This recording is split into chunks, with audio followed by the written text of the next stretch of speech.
For more than 30 years, Robert Edward Auctions has been the nation's premier auction house, specializing in sports memorabilia and trading cards. With significant experience and expertise in all major sport, non-sport, and Americana collectibles, REA has helped clients achieve record-breaking prices for their items and has done so with a reputation for integrity and transparency. By actively partnering with collectors and enthusiasts throughout the entire process, REA has created the hobby's most trusted forum for selling high-quality collectibles. Go to robertedwardauctions.com for more information on how to buy or sell in their next auction.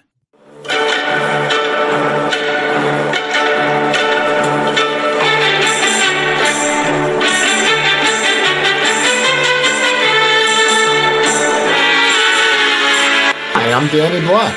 And I'm John Newman. Welcome to Card Mentions.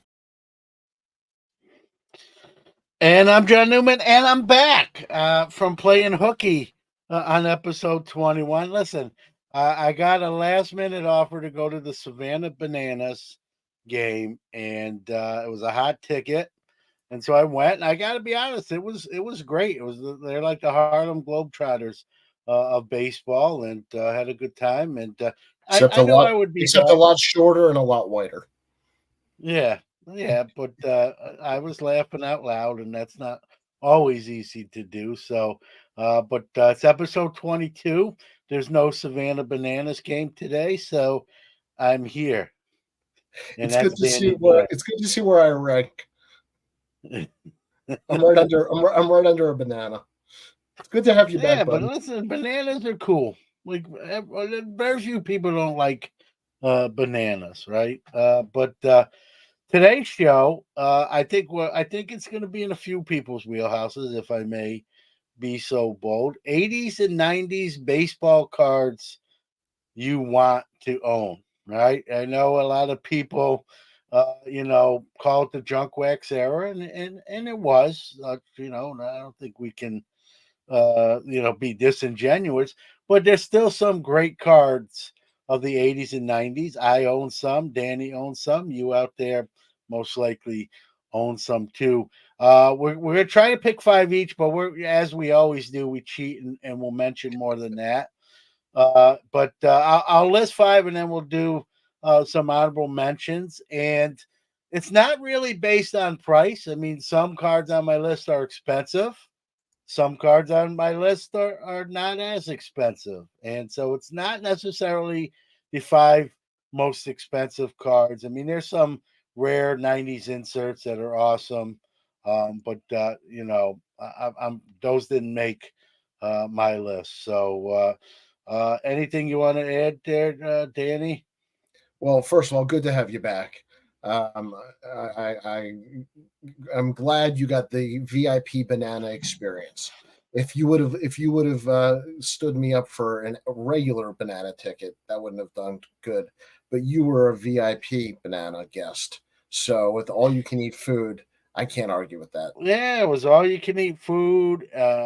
Adult beverages were free. So I mean, they come into town. Maybe that was the first time ever here in Syracuse. I think they're coming back next year, but it was the first time here. They wound up doing Cooperstown a couple days after. I did not go to that. I came to, and listen, the stadium is literally almost walkable. So it was a fun night, and I'm back and ready to talk some 80s and 90s baseball cards. I think other people are. That's again right up the alley for a lot of people our age and even a little bit younger as well. And I just want to let people know, if you're listening to this when the podcast is released, I'm going to try to read out the comments as they come. So if you hear me just read random sentences, I'm reading the comments because already there's a lot of good answers for stuff that people like on 80s and 90s. And I think we're going to continue to get them throughout the show. So I'm going to try to get as many mentions as I can in as we go here. But if you're listening, and we're not gonna hit everything on your list. By all means, share stuff that you think we either missed or haven't got to yet, and that sort of thing. So, We appreciate that, right? We try to be interactive, so that's what it's about. All right. Well, I guess that means that we should take turns talking about some cards here. Do you want to talk like overall kind of your, or do you want to get right into it? Well, I have some thoughts. I'm my list is probably 60-40, 80s over 90s, but it's close. It's close. When I was writing them down, I threw value out of the equation. Now, some of these cards on my list have some value, but it doesn't have to be. Many of these cards that are on my list, especially in raw condition, are very, very affordable. You could buy one tonight and have it by the middle of next week if you bought them online. They're nothing, and that's what I think. That's what I said. I didn't want to list like rare 90s inserts because there's plenty of them and some awesome ones that everyone would like to know. I tried to make it cards that are fairly obtainable. There is a card that's not very obtainable that's going to make my honorable mention list. I felt like it's too iconic not to mention, but not a lot of people own it, and it is expensive. So I put that on my that's a great comment. Yeah, John Mookie wants to know which Greg Jeffries card did you pick, John? All of them. All of them made the list. You have them all. It doesn't matter. You don't. No one knows this yet. This is a 5-hour show just with Greg Jeffries. It's another pump. It's another pump and dump on Greg Jeffries. No. As much as I love, that's a great comment. I'm laughing. There's no Greg Jeffries. I'm sorry to say, no. I tried to keep it real. While I like Greg Jeffries, many people who thought they were putting their kids to college on Greg, I didn't think that necessarily, but there were some other people that thought their kids were going to college on the backs of Greg Jeffries rookie cards. Not as Lee Corso would say, not so fast, my friends. None of them made the list. I think 89 tops would be the Greg Jeffries card that I would pick. Yeah, Dylan says Greg Jeffries will get hot again soon. Any day now, he's making a comeback. You know what? Does he even get? I was going to say, does he even get invited to Veterans Day, or do they do any of that anymore?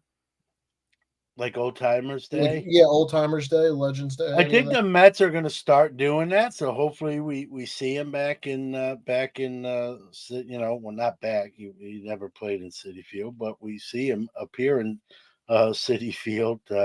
That's the 89 tops, the future stars, man. That was like the card. That was a great card.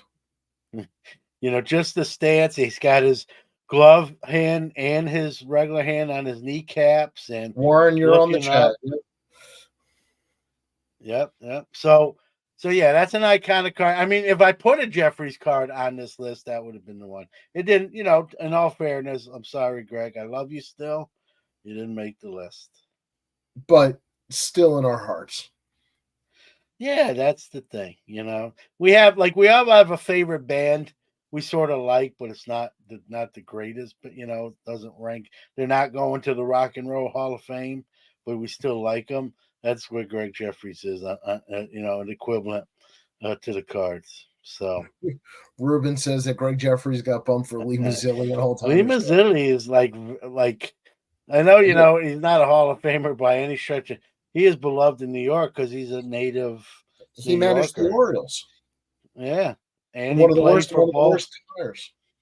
And he played for both the Yankees and Mets, and he's a New York City guy, and so he's a New York City legend. I mean, he's not a baseball legend. No, he's not. No, he's not. Yeah, he really is. He's not a legend. He's not a New York City legend. He's New York City legend. He's a Mazzilli family legend. Nah, he's big in New York. Again, it's New York. There, and he played for both teams. You're going to compare him to Mantle and Sinatra? Come on. That's big. If you can make it there, you can make it anywhere. Didn't you know that? New York. Okay, I'm going to lose people if I keep singing. And yeah, and my okay, now I'm having sketchy wireless there, and I think the internet heard me start to mention Frank Sinatra lyrics, and they're like, before he sings, let's take him out.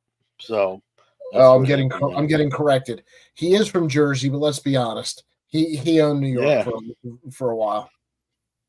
yeah. Most people I knew he's from Jersey, but I bet you a lot of people probably just assume he's from New York City Well, because he's of made. New York, New York. Yeah, You know, it's the same reason people think Kiss is from Detroit. The band Kiss, the yeah, Detroit Rock City. Kiss is yeah. from Brooklyn and the Bronx. Of course. So, I'd so, also like to but point everyone out. thinks they're from Detroit because they did Detroit Rock City, which I think sounded better than Brooklyn Rock City. I mean, just Do you Detroit Rock know City. Simon and Garfunkel in the song when they say Joe DiMaggio? When they sing that, they wanted to use Mickey Mantle, but it didn't fit in the song. Is that really true? I'm not. I It don't know is. that. It is true. Yeah. So, All right. all Well, right, so you Jordan. ready? You ready to talk baseball cards? All right. Who's going first? I don't Mookie. think it matters. I was just about to say Mookie said he also sang about Chicago, but he's all Jersey, baby. All right, Mookie, Yeah, you can have Sinatra. All right. I give. All right, so you want to go first because my general thought process was it was something a card that's entertaining, a card that reminds me of that period of my life, and um, or something that I wish I had that I can't have that I've been chasing or wishing for since I was a kid. yeah. I'll go first because I'm pretty sure this card's on your list. I'll do a little build up here. This Sure. card, I was 17 when it came out. I didn't have a card store yet, but I was doing shows. And this was a card. This will probably give it away. But this was a card. Not only did people in the hobby chase, but people came into the hobby to chase. That's how iconic this card is. It still can be had, especially in raw condition at reasonable prices. Some of the higher grades have went up in the last few years. There is no shortage of this card. This is not a rare short print. There was even rumors that by now I think people figured it out that the I was company that about to ask, produced would this be the most graded card of all time? that, and it was rumored that Upper Deck printed, usually the forms is that's what they call the sheets. Will have like a sequence and not all the same cards. It was rumored Upper Deck because they knew the popularities actually started to print sheets of all this cards. So these are not necessarily in an exact order necessarily, but it's got to be the 89 Upper Deck Griffey Jr. rookie. And Then I must say I'll that one's hey, hey, hey, my hey. Griffey's bigger than your Um, Griffey. my Griffey's bigger than your Griffey. Um, it's an iconic card. This brought people into the hobby that weren't in it yet. How long they stayed, I don't know. Maybe they're still here, and that's an awesome thing.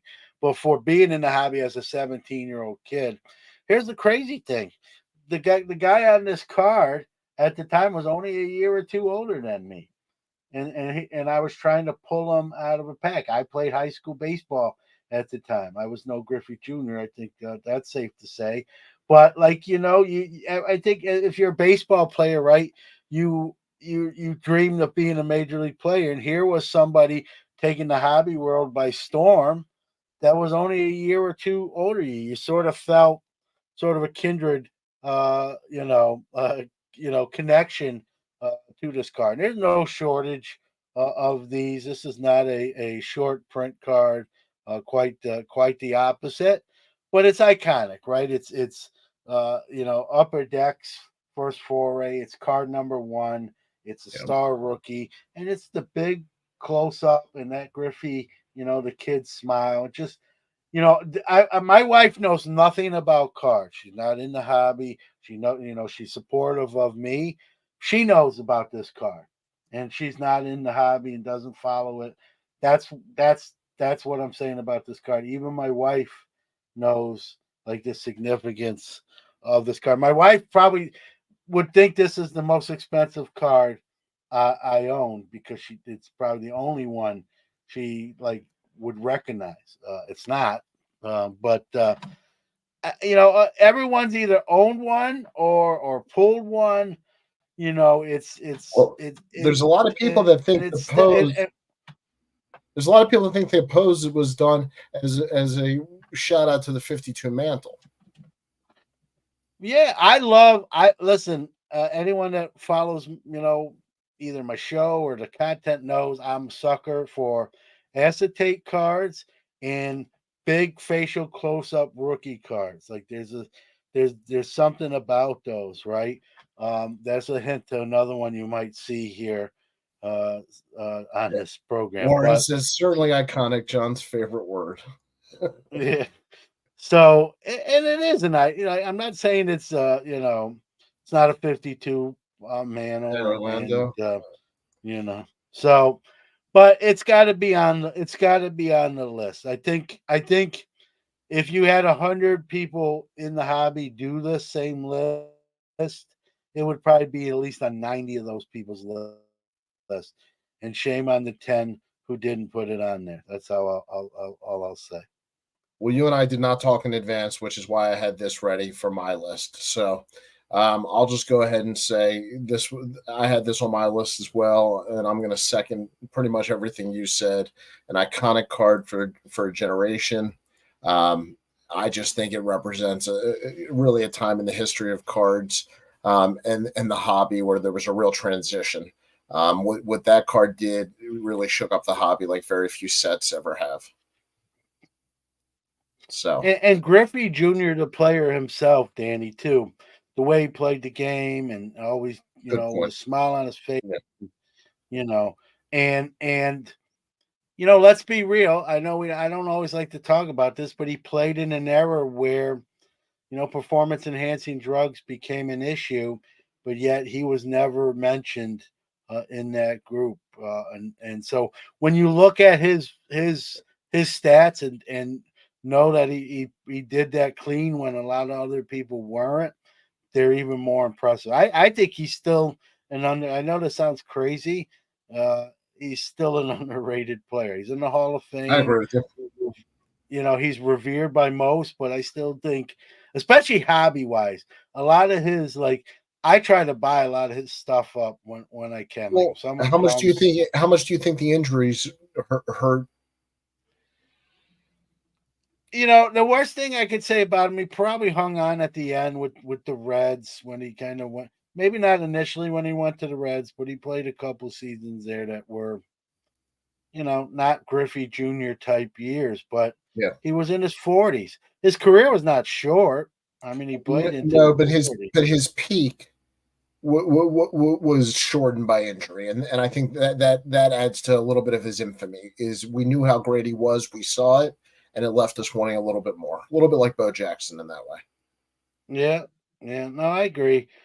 Still, I always try to buy some of those tough '90s inserts when people bring them up. If they have a Griffey in there, I always try to get them because I still think they're undervalued. And it's one of the Griffey's the kind of guy. Griffey Jr. is the kind of guy I buy, and I don't care if I resell it at a show. It's like if I sell it, great. If not, I keep it. And this particular rookie I showed that doesn't go to the shows with me. That one stays here.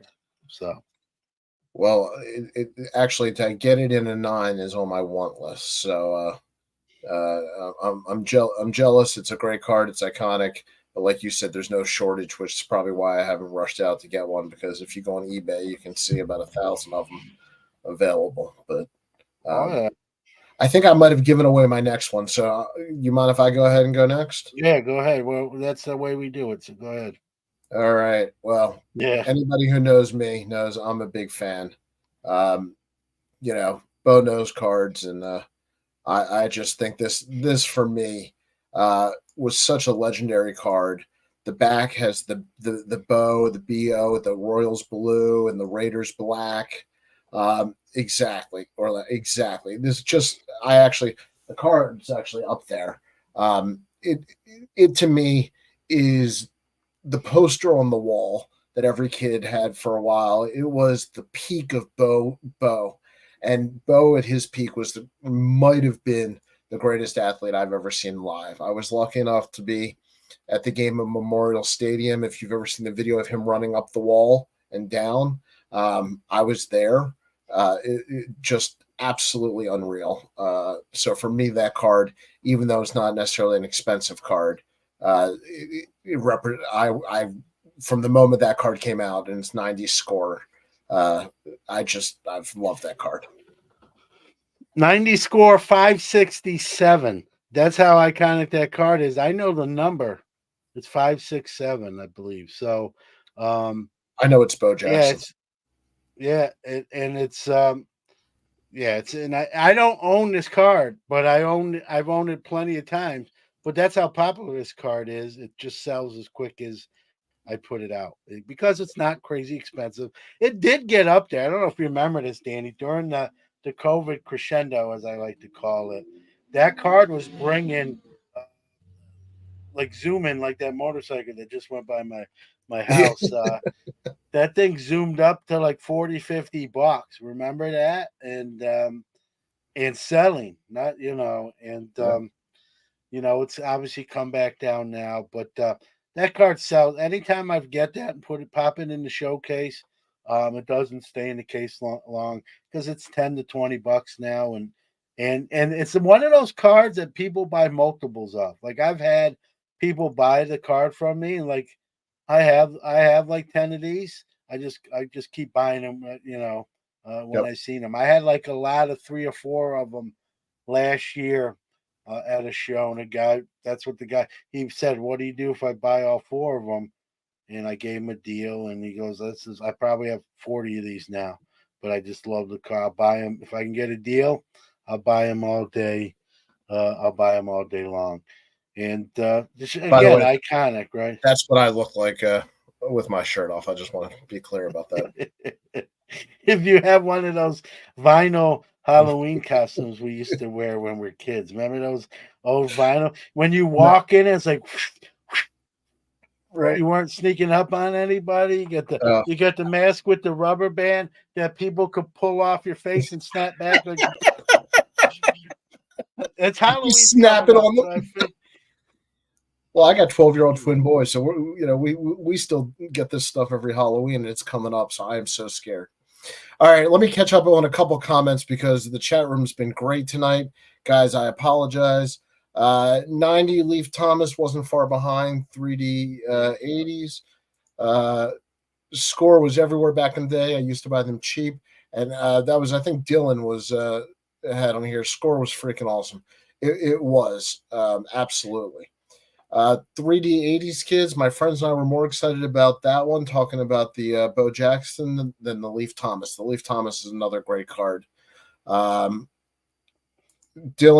talking to Orlando pointed out it's the only black and white card in the set, and Dylan, it's the only black and white card that I love. Ha ha ha.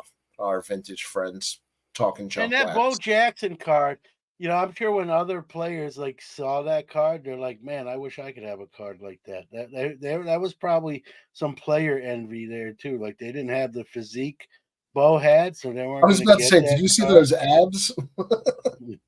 Well, I hope so, man. The dude was, football and baseball player and good at both. Real quick story, and you might have heard this. So I tracked Deion Sanders. Was in town here. This is many moons ago when he was down with the Columbus Clippers and playing the Syracuse team. And I chased him down to try to get an autograph, and he literally had me come on the elevator with him. And so I'm on the elevator. It's me and Deion Sanders, probably 92, maybe 91. And he says, "Hey, buddy, I'll sign your ball. But you got to answer a question for me." And here I'm going up in the elevator with Deion, and he says, and this is when him and Bo were kind of battling with commercials about who was the best two-sport athlete. And Deion looks at me and says, who's better, me or Bo? And I paused. And I'm like, oh man, it's you, Dion. He signed the ball. It's right. It's in this case. The S is a $sign, Deion Sanders. Always, And yep. the elevator gets off on his floor, and he goes, "Hey, buddy, you got to go back down." And I'm like, "Thanks, thanks, Mr. Sanders. I'll see you later." Went back down, and that Deion Sanders ball is back here. But him and Bo had that thing where they wanted to be, regarded as the best current two-sport athlete. So I don't know what their real relationship was like, or even if there was one. But I know that we're competitive in that regard, where they wanted to be picked over the other one. Yeah. Well, I mean, it's a great argument. I mean, wow. I could go either way on that. You guys get me through many days of work welding. I enjoy the content, Warren. We appreciate that. And Ruben, John, that story was too legit to quit. I believe that was MC Hammer, but that's the two. When he looked, Deion had that look. He had the Jerry curls and the parachute pants. Remember those? Yeah. Well, he had like a tracksuit on. I remember what he was wearing. Like he had like a tracksuit on. He was the last one off the bus. I think he waited a couple minutes. He did. I was the only person there because I literally followed the little mini bus to Quality Inn. It was the Quality Inn, and he waited a couple minutes. I think just to shake anyone that was waiting. And I like maybe a dummy, but maybe a smart guy. I don't know. I got a Deion Sanders at the end of the day. I wait, and then he come plotting off the bus, the mini bus, and I'm like, Deion, can you sign one? And he kind of walked fast, and he waved me like, follow me, and I'm following Deion into this hotel. Like I'm wondering, like I just, where am I going? Is he going to sign this thing? Is he going to like tease me, like, and get to the door and say, oh, you can't come in, bye bye? I had no idea where this was going. I got on the elevator. He asked that question. I paused, answered, got the signature, and back down. And he said, "You got to get out of here, buddy. See you later." And so that ball is still in that case right there. It's 30. It's I think 30 years old now. I only paid attention to part of it. So you picked up Deion Sanders, went up to his room in an elevator. That's all I got. Yeah, and I woke up the next morning. You're right. And had a signed ball. And left. That's all. That's Derek Jeter. That was Derek Jeter's. that was a few years later. Right. Meanwhile, a lot of fun chat talk about MC Hammer was I believe a bat boy or a ball boy for the Oakland A's at one point. Yeah, yes, he was a fan of Deion and those Falcons teams. That was absolutely true. Jerry Glanville. Jerry Glanville. Remember Jerry? Jerry Glanville. He would leave 2 tickets for Elvis Presley at every game. That's a true story. That was in his contract. I had no idea that Jerry Glanville was going to be said tonight. That's what you get with the show. You never know where we're going. Or the Jerry Glanville, very classically on card matches. Right, a natural fit. Okay, I think we're back to cards. You ready to go next? Yeah. All right. This one's 1980, so it's right on the beginning of this 80s and 90s. Do we have the same one again? Right, we probably do, man. But this card it's got to be on this list, man. This gentleman is arguably one of the greatest players to play the game. He's not the greatest player, although I've heard a super fan try to convince me of that. Made a really compelling argument, but it's the 1980 Topps Rickey Henderson rookie. It's not the greatest card. It's kind of a distant sideways batting stance shot, but it's an iconic card, right? Everyone knows when they see this card, that's Rickey's rookie. Rickey's a character in himself, right? Always going third person. Rickey don't like that. Rickey got 10 year. I got 20 years. The old 10-year story from the bus. This is a great comment from Orlando. Ricky is the last player with one rookie Yeah, card. Great it's fact. yeah, it is. And here's the other thing, Orlando. I think it's I've heard this being said, and I kind of agree with it. It's one of the last rookie cards you consider like from the vintage era. I've heard people say after the Ricky's rookie year, 1980 tops, people don't consider that vintage anymore. That's sort of like the Moonlight Graham line. Once you cross it, you're not in vintage anymore. I don't. People might argue that. I won't argue against it. It kind of makes a little sense. Because what do we know? What is one of the things about vintage cards, right? Not all of them, but the nice thing is you chasing one rookie card most of the time. And like Orlando says, Just want to that show that this one kind more of time. yeah.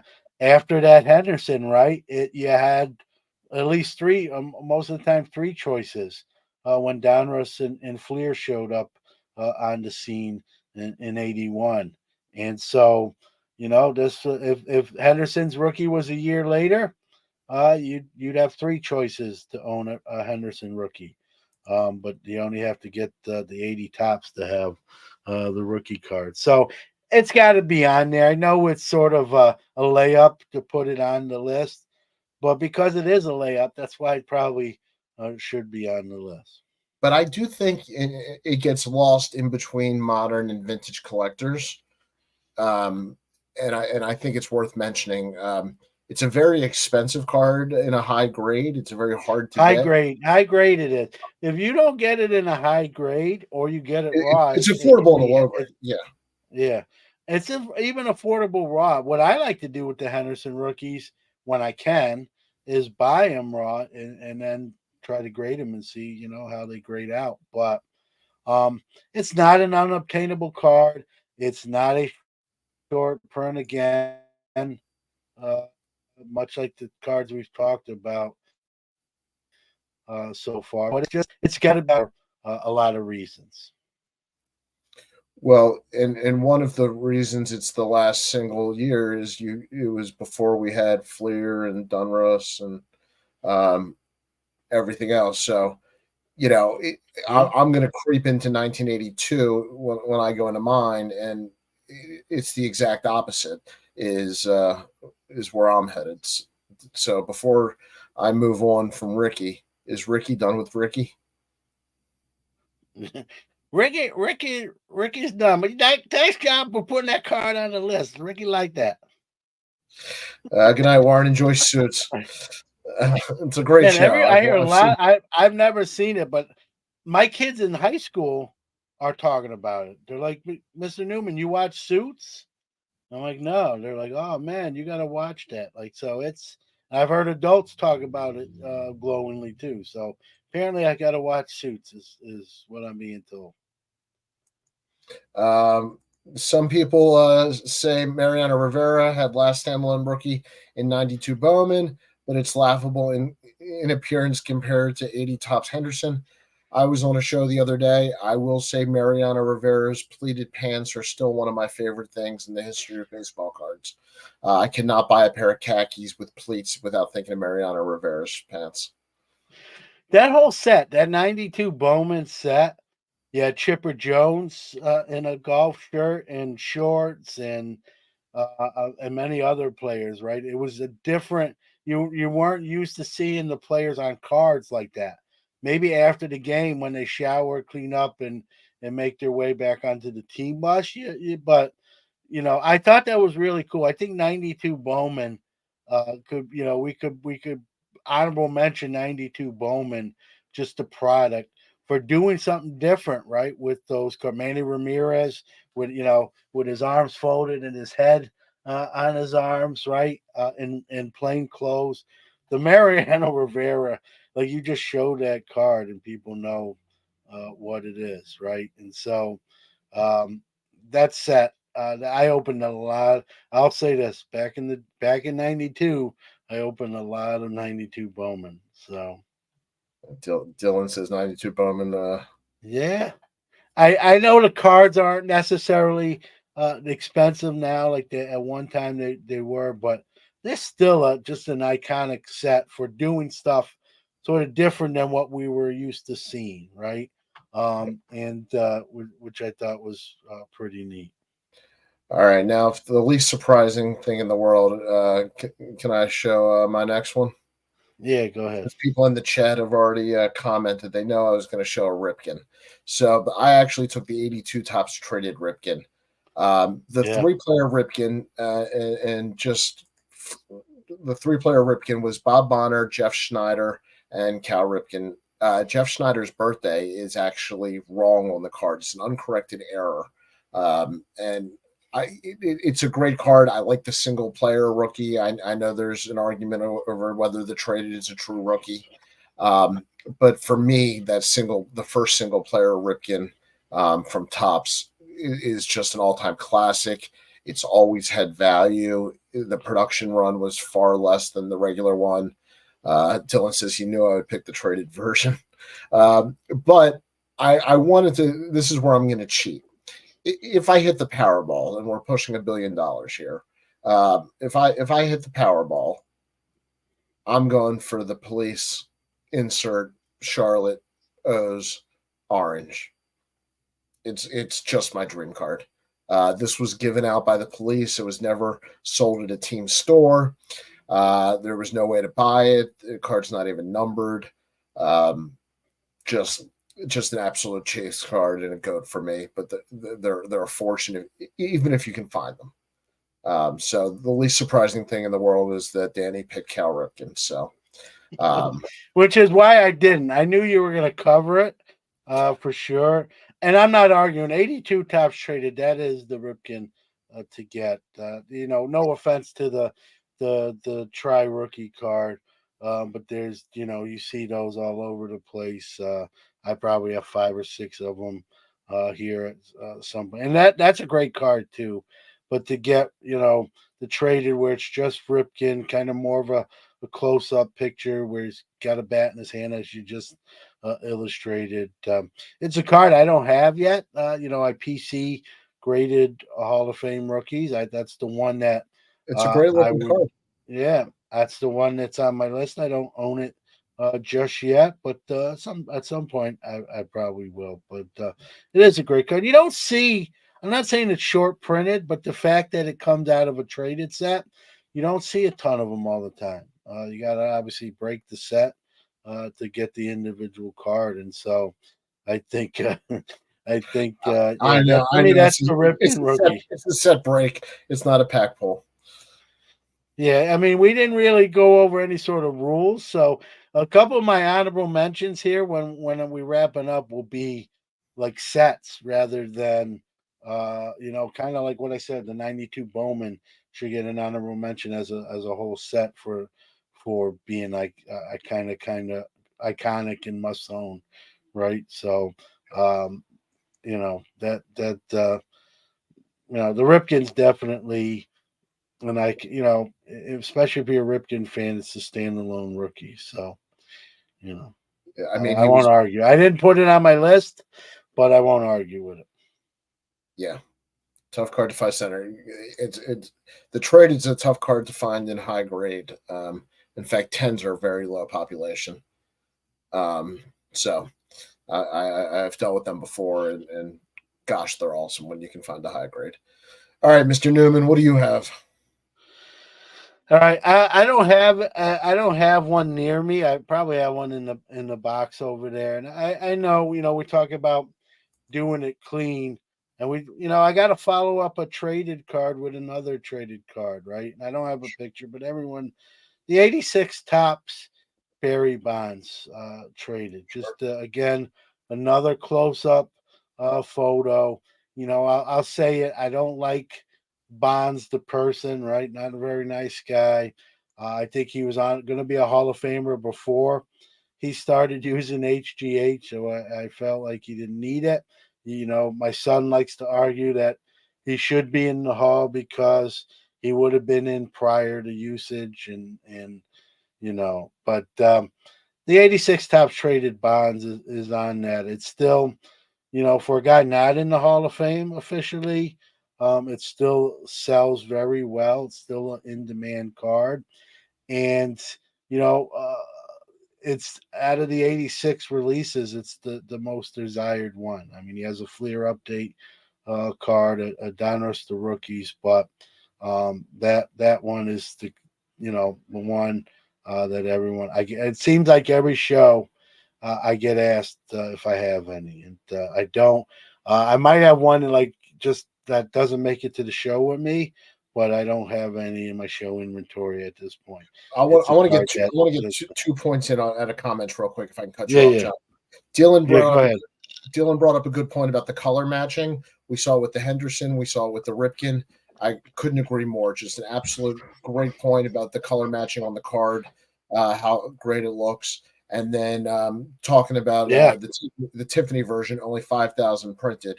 And we should yep, make, I think we should make a comment in general about the Tiffany sets. For a lot of the junk wax era, the Tiffany versions are very short printed, very desirable. There is value there, and I think we can kind of group those as an honorable mention as a category of their own if you don't already have them as a group. But I think that's something we should acknowledge.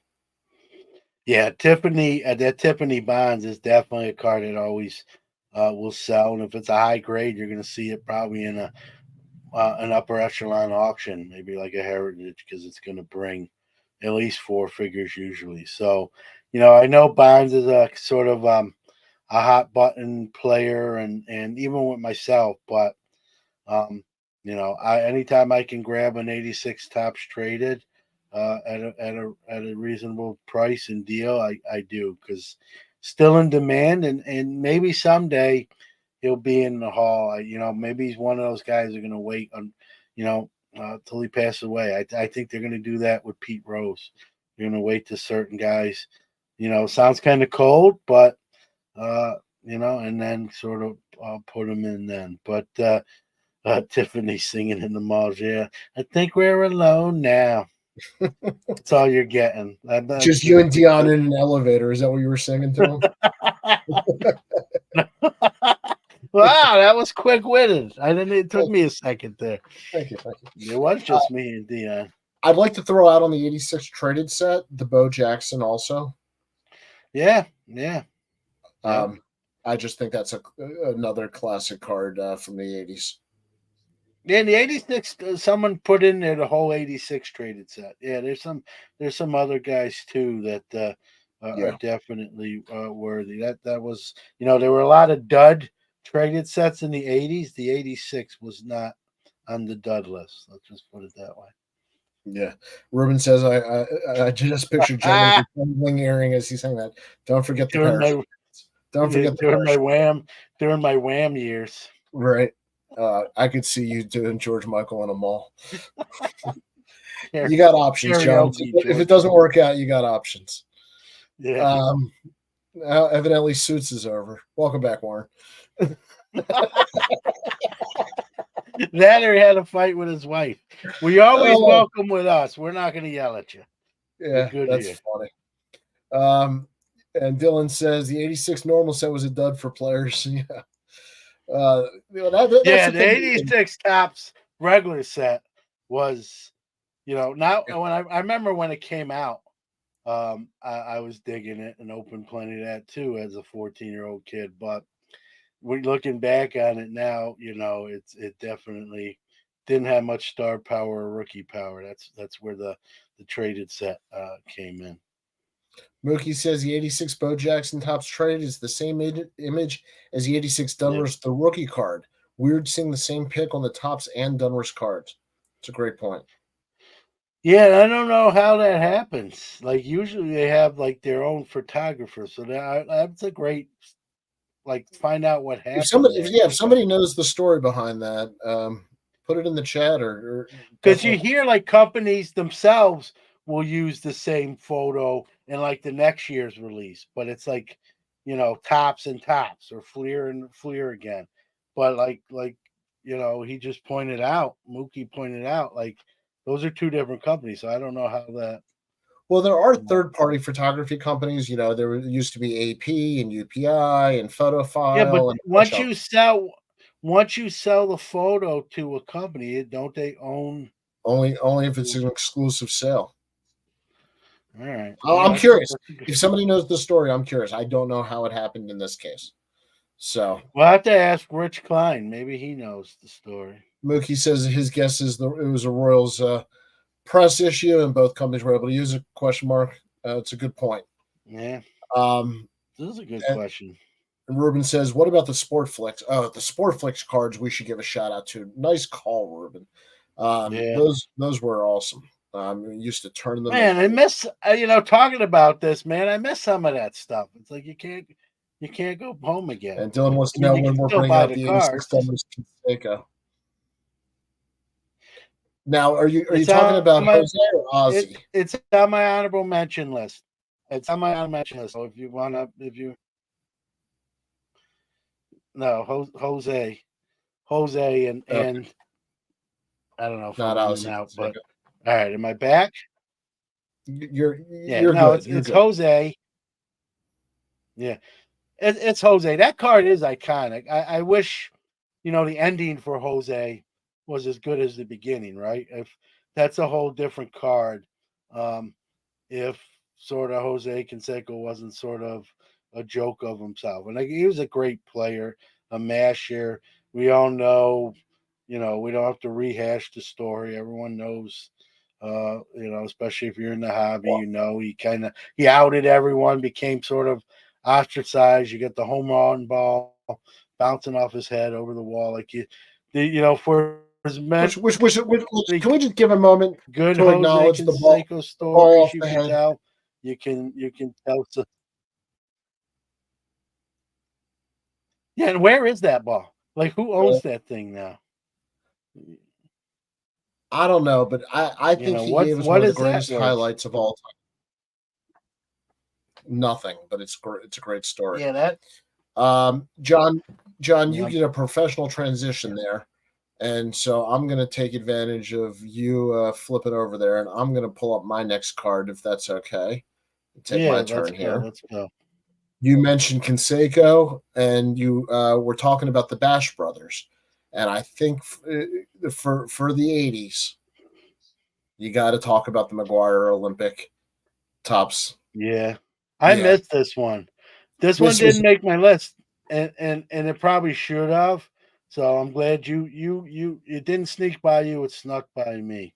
And it's not a super expensive card. I mean, in high grade, there's a couple bucks, but to me, it's of a period, and it's just how many of those did I have back in the day? Oh yes, I agree with you. Thank you, Orlando. Yeah, I mean, it absolutely just spoke to me as a card that I would still want. It's Team USA. It's him coming out of college. I mean, he looks like a baby. And there you go. So cheap, $20 for a PSA 8 all day. Absolutely. So I'm going to throw it back up there one more time because it's also another color match.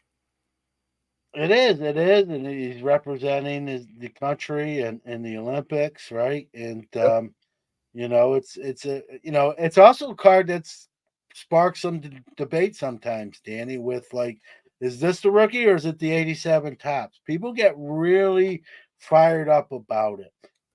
Yes. Let me ask you this, and anyone in the chat wants, what's the rookie, that or the 87 tops? I think it's the Olympic card. I do too. Like, but a lot of people are going to call it set, but they'll call it an XRC. Yeah. Orlando, he was like Mr. America. That's exactly how I feel. That McGuire card was on fire in '87 when he was breaking the home run record. Packs of 85 tops were going for $5 a pop, and just that was considered expensive back then. Yeah, it's true. Very good. Very good call. I to me, it's the 85 tops is the rookie. I know people who will say, John, it's an XRC. The 87 tops is the deal. I just say which one's worth. I think when you look at the value, I think more people. If we were putting this up for vote, I think 85 tops would win. But there's people who will argue to their last breath that 87 tops is the one. But I'm an 85 tops. That didn't make my list, not because it shouldn't have. It slipped through the 5-hole on me, to use a hockey term. Yeah, and I'm with you, Mike. I don't think he's a Hall of Famer, but I do love the card. And to me, the card just represents kind of that period in the mid '80s, Yeah. before we realized that everybody we're talking about was juicing. And that card, Danny, they had different chase periods, right? Like when it came out, it was sort of chased. Then in '87, when he went off with the 49 home runs, people were backtracking, chasing it. Then the home run chase with Sosa in Yep. '93, people went back again. That thing's had like more lives than a cat, that card itself. So, it's like a roller coaster. Yeah, It's here, perfect time. it's Perfect here, time. it's here, it's here, it's here. So You and Mookie are on yeah, the same page. Yep. yeah. And I don't think he should be, but does the Veterans Committee, does he get in the hall one day? I mean, there's people, I don't know, but I mean, there's people who tell you that eventually all the steroid users that have Hall of Fame numbers are going to get in, but they're going to do it, post humorously when they pass away. That's going to be their punishment. Their families maybe can enjoy it, but they're not going to. Same thing I've heard with Pete Rose. I don't know if there's validity in that, but that's what people said. So Do you want to bet on what year Pete Rose lives till? I don't know. That he's probably gonna. I don't know what's he in his 80s Is it now. wrong is it wrong to gamble on Pete Rose? Can we bet on how old Pete Rose will live to?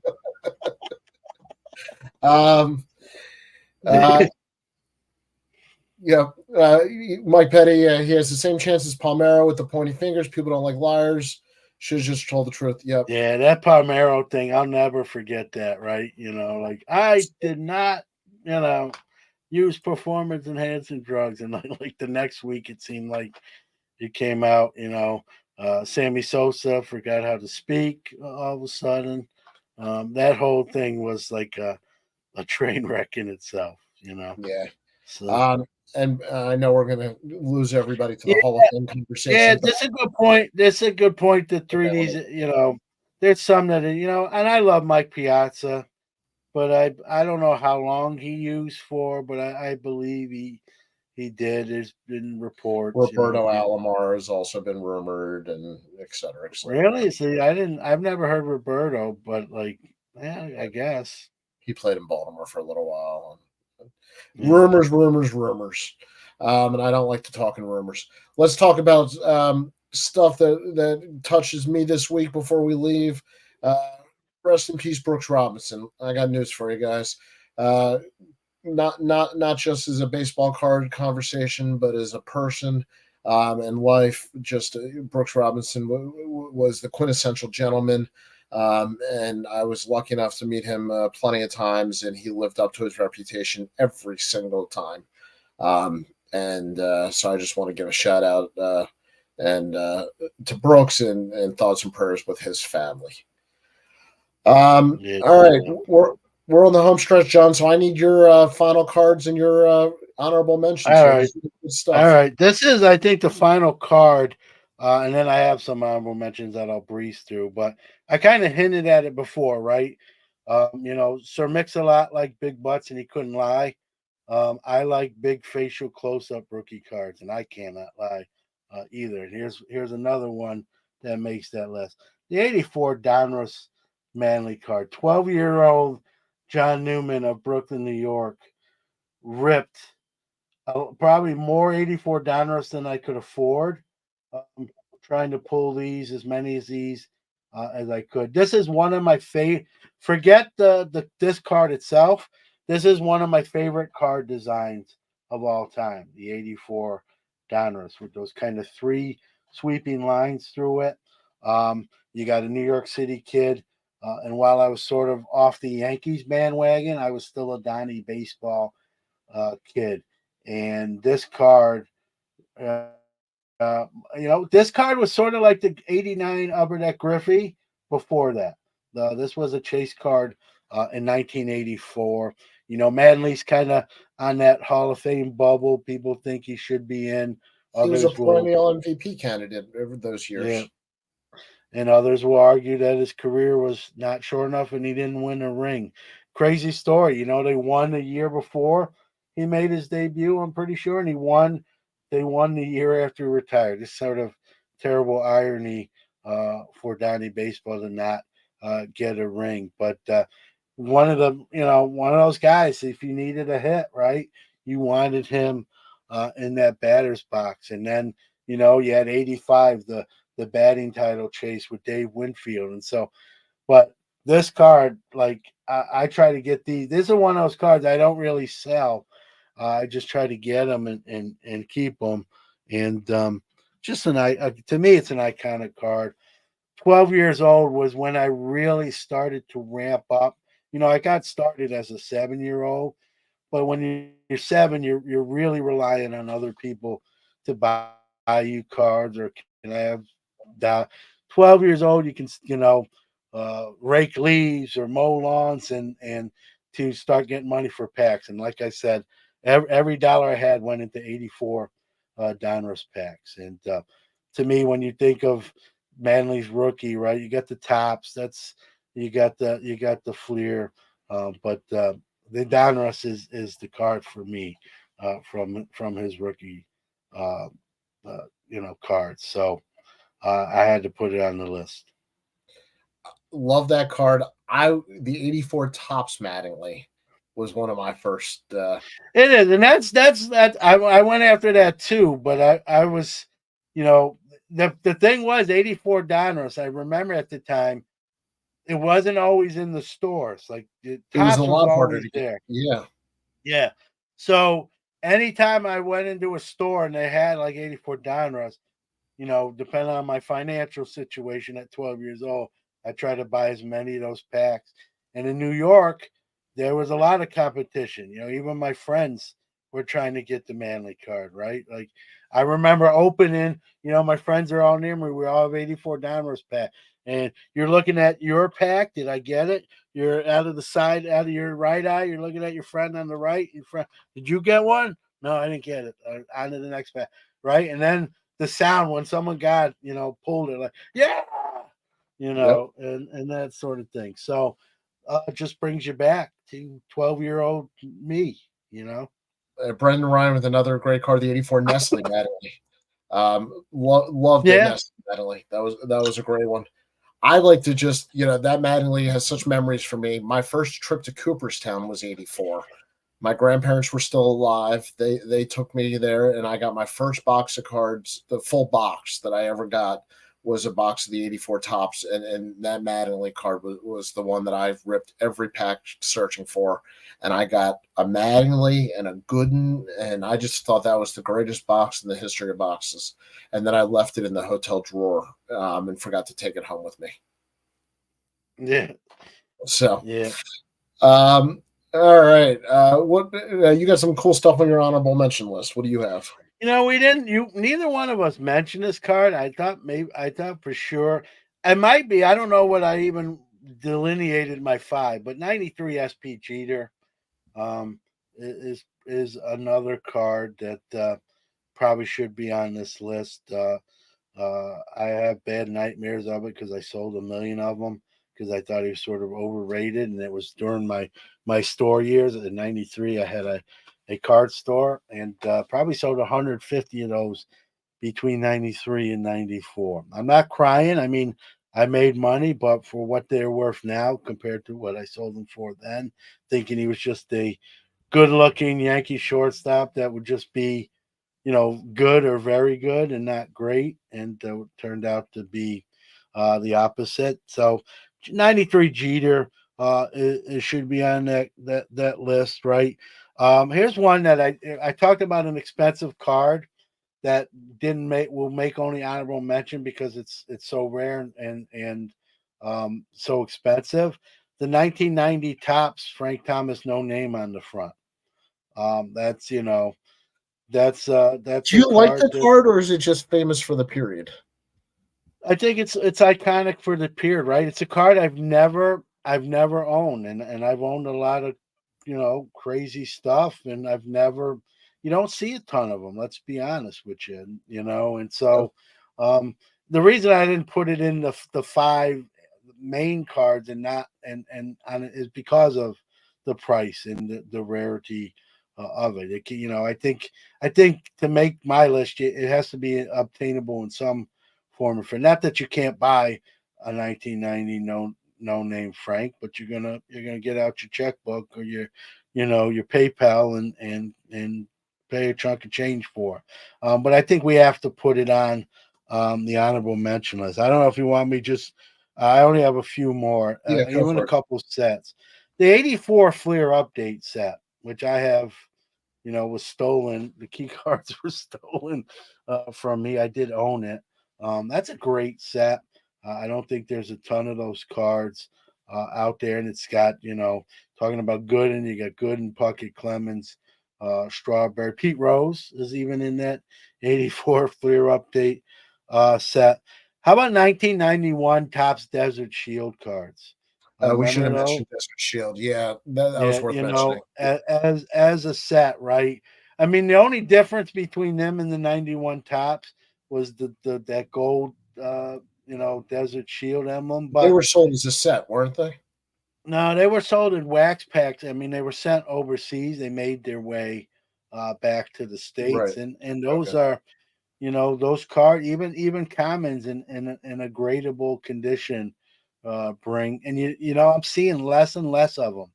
I don't know how many survived the Gulf War and overseas. So I think they're a rarity, and I think it was kind of a novel idea that really was sort of unique. So 91 Desert Shield made my list. And a plug, Pacific came along in the 90s, and I know they fizzled out in 2004, but Pacific really pushed the envelope with some of those inserts and foil cards. I mean, they kind of did the first Prism card. Prism now is sort of, I don't want to say out, they're great cards, but Pacific kind of broke, was the first to do it. And I think they're sort of underrated. So some of those Prism inserts, right, are iconic. And one last thing, 1983 Tops, or I don't want to say Tops, just Tony Gwynn rookies. To me, Great card. still undervalued player, right? And those rookie cards go for the player he was, and some of the stats where he rarely, like he struck out less times in his whole career than some players do in a single season. Batted 300, and if someone asked me, hey, what if you just needed a base hit to win the game with 2 out, who do you want in the box? And I'm gonna probably say Tony Gwynn every time. There's some great choices that you could pick, but Tony Gwynn was the guy, and you can buy his rookies in some cases for single digits or low double digits, and I don't understand why. And I try to buy him when you can get him for that, because I don't know if he'll ever get the just due hobby wise, but maybe hopefully someday. Greg Maddux is the pitching version of Tony Gwynn. This is Doesn't get this. enough credit. I'll let Yeah, you read this one. yeah. Volpe has already surpassed Quinn strikeout though. That's crazy. And I watched him, even though he was a West Coast player. I don't I know if was a it's true, night but it's owl. great either way. Yeah, and I stayed up and watched him because he was such a great pure hitter, and he'd foul ball after ball out because he didn't like the pitch. He couldn't put that, like, that's talent when you can just foul off pitches intentionally because you can't drive that to where you're trying to put it, and then you get the one you want, and then it gets grooved, and he rips it for a single or double. And just a guy that gone too soon as well, and doesn't get his just deserves as far as hobby love. I know he's a Hall of Famer and rightfully so, but I think his cards are criminally, especially his rookie cards, they're criminally cheap. And I try to get them anytime I can when they're so those are my honorable mentions. great calls. I just want to throw this card up there because I chased that Pete Rose Jr. card from Classic. Pete Rose Jr. He was in the Orioles minor league system, and that poor guy never had a chance, and he was pushed so hard, and he was not that good. And then my honorable mention, Brendan just beat me to it. Definitely Bill Ripken era.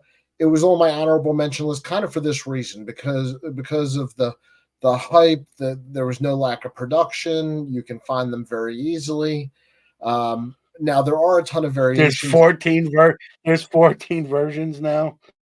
There can be more than that depending on who you talk to. There's a whole website dedicated to the card. It seems like every. Yeah. I was about to say BillRipken.com. Yeah, that card is the site. I mean, I know. Yeah, and I you're gonna miss some, and that's great with the chat. We'll fill in those blanks tonight for us, which they did a great job, right? You can't. There's always something that's this one I slipped through me. The 85 Topps McGuire's another one. We both kind of slept a little bit on the 93 SP Jeter. That might be more me just reliving the nightmare of selling about 150 of those in a 2-year span for like 30 to $40 a piece and that sort of thing. But and it just so many, right? And with those new companies coming in, pushing the envelope and doing some things differently, and it's fun, man. Like even talking about it tonight, like you go back, I think of 12-year-old me ripping 84 Donruss packs and 17-year-old me ripping 89 Topps packs for Jeffries, ripping 89 Upper Deck packs for Jeffries, and some guy named Ken Griffey Jr., who I like was my second favorite player after Greg Jeffries. So just fun stuff brings you back to kind of when you got your early start, and it's fun. You can't really go back, but this is probably the next best thing, right? Is talking about that stuff, and look, we learned stuff, right? Here the Bo Jackson picture appearing on 2 separate companies, releases, and we don't really know how that's possible, but maybe we will. 90 Leaf Frank Thomas. I mean, we could do a 3-hour show with this 20 years. We'll definitely watch that video. It sounds good. Yeah. All right, Mr. Newman, it's good to have you back. We have definitely gone into overtime here, so I'm going to play the music to play us off. Anything else to add? We won't run the commercial, but I will just say. No, we will. We will. We were having so much fun. That's on me. I'm running the board, guys. That's on me. Experience, quality, consistency, and the quickest turnaround times in the grading industry? We are proud to partner with SGC Grading. Check them out at www.gosgc.com. And just real quick, I just got an order back. I bulk sub for them. For those that don't know, we just had a crazy order with a Joe DiMaggio rookie, a 1921 U.S. Caramel Babe Ruth, some Jackies, about 20 different Mantles. They just lowered their pricing. So when I sent this order in, which was over 200 cards, I was worried how long it was going to take with the lower pricing, knowing they're probably getting a lot more submissions and slammed. And it was back in like 9 days. So they're keeping up with the heavier submissions, and they told me they could, and they're putting their money where their mouth is. And that I know they're a sponsor, but if anyone wants to, I can show you the dates, and I can pull up that screen at 9 days from when I sent it to when it was come back. And so I'm impressed by that, especially with the lower pricing tiers. So like SGC, like PSA, but those are my two. I'd like to say that I'm not a group sub submitter, but if you'd like to send me your cards randomly, I'll figure out something to do with them. All right, this was a blast. This was a topic I was glad we got to touch on because you and I are not too far apart in age, and we grew up, kind of on the same era and the same types of cards, and it was a fun time in the hobby, and it was good to reminisce. Yeah, there's no real DeLorean like you see with Dr. Emmett Brown and Back to the Future. So this is the closest thing we can get to that. Where we're roads, where we're going, there's There are no no roads. roads. We don't need roads. So we didn't need any roads tonight, and we took you back to the 80s and 90s. And sometimes I get sad. I'm not gonna lie. Sometimes I sort of get sad because I'm like, it only happened once, right? We really can't go back there again for real, but we can talk about it. It's the next best thing. So And we only talked baseball. I know if we would have made this like all sports, this crazy. I mean, We're over an hour now. I'm already thinking about the We're- Jerry Rice rookie, and Joe we Montana. we could do a whole nother episode, and we didn't The even get Joe into Montana rookie is like the Ricky Henderson. I kind of How about 90s basketball? It's a whole nother conversation. Yeah. So, yeah, all right, everybody. do- We're about to start a whole nother show. Just before we do that, I'm going to play us out. Duffy Rhodes, 91 Stadium Club. Great card. John, say goodnight. Good night. Good night, John. See you guys.